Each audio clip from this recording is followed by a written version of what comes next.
In the forehead, I usually use again 16 units. I prefer, my motto always is less is better than more.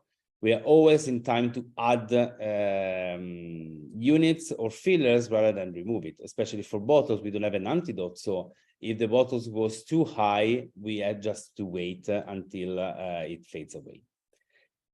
In a case like this, where you can see the patient has a very wide forehead, very receding hairline, we need to spread and start injecting in the upper part of the forehead, because the frontalis start contracting on the upper part. So if we block that part, also the lower wrinkles might improve. But there are two areas, which are these two areas that in this kind of treatment might be left on side, which means that when the patient will lift the eyebrow, these lines will still appear. We have blocked all this part, but these two, three lines might still appear. I always suggest, especially if you are a young injector, to take this treatment in a second stage. What does it mean? If we block completely the frontalis muscle, all the patient thinks that Botox will lift the eyebrows.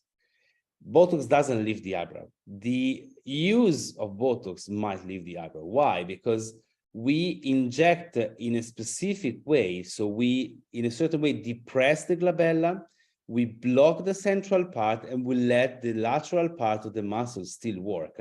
And this is when the eyebrow goes a little bit higher. But if you block completely the muscle on the lateral part, the eyebrow will go down. A lot of, I will not call it complication, but a lot of side effect of the Botox is when patients have a very heavy eyelid. So they use a lot of frontalis because they compensate, they continuously raise the eyebrows in order to compensate this heaviness of the eyelid. And if you block it completely, the patient will end up with a very heavy eyelid and a very tired look of the eyes. Very important. Leave these two areas that are circled in red for a second stage. Again, after 2 weeks, you reassess the patient. And in case you can reinject 2 units and 2 units, because if you do in a second stage, the ptosis of the eyebrow is much less possible to happen.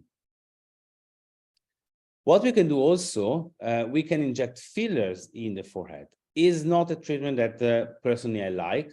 So I can tell you that what is the technique I've done in a couple of patients. I don't have even before and after picture, because the result is not something that I like. But when do we use it? First of all, the best way is to inject with a blunt cannula, 25 or 27 gauge cannula.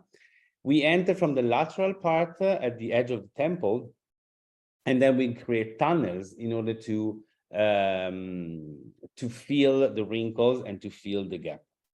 The fillers are very, very useful when we have a very prominent eyebrow, prominent frontal bone here, with, in some patients, especially men, they have a depression on the upper part. So if you see on the profile, you will see the forehead and then the prominence of the orbit and the eyebrow.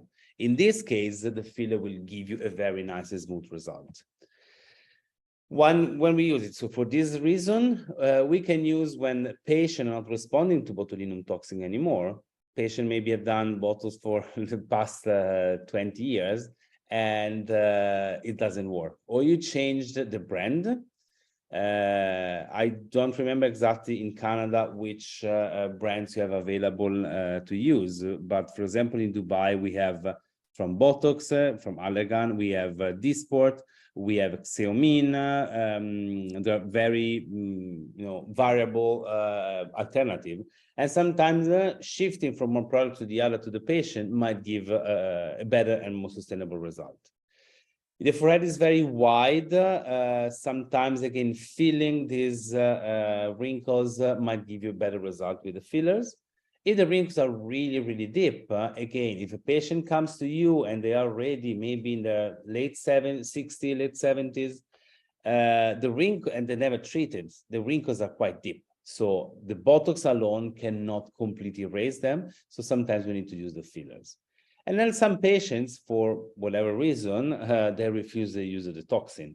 I always tell the patient is my favorite treatment in the aesthetic medicine, is one of the treatments that sell the most because it's safer, it's predictable, and you absolutely know the injection point. If you know the injection points, is very easy for even for young injectors. For the fillers, always use a cannula. Again, important to understand the anatomy and the vascularization of the area. And usually I suggest an intermediate G prime. Don't use something very strong because this might cause bumps that are visible. And don't use something with a low G prime because it might move and migrate downwards and create then heaviness again on the eyebrow and the eyelid. These are some cases, again, treatment with the toxin, where you can see you can have an absolute great result with no signs. I always like to give natural result to my patients. Important. Some patient will ask you to be completely frozen. It's something I don't recommend and I don't like, but some patients ask for that because they're used to that. They want not to move a single muscle in their face. It's an option. We can do that. But again, with the amount of unit, again, I usually use for the Allergan toxin, 16 units in the glabella, 16 units in the forehead. And this is a predictable result that always give me a nice outcome. In some cases, patients that are less responding to the Botox or in patient who want a frozen look, you might go for 20 and 20 units, okay? But again, you need to assess the patient, understand how much. If you follow my rules, 16 and 16, you're on the safer side and you're sure to get a nice result.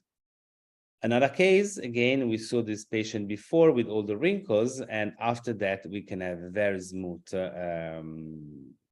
area of the forehead. Another patient again, young patient, mild lines, not visible at rest, but as you can see, she doesn't have any more wrinkles after that. Again, we saw this patient for the glabella before, very nice result, natural, no major changes in the face expression of the patient. Men have very, very strong muscle. In this case, I use much more than 16 units because as you can see, the wrinkles were very, very deep. But the patient got an amazing result without, again, ptosis of the eyebrow. As you can see, the eyebrows are in the same level, maybe a little bit lifted even. And I did the treatment, as I explained to you before, in 2 sessions.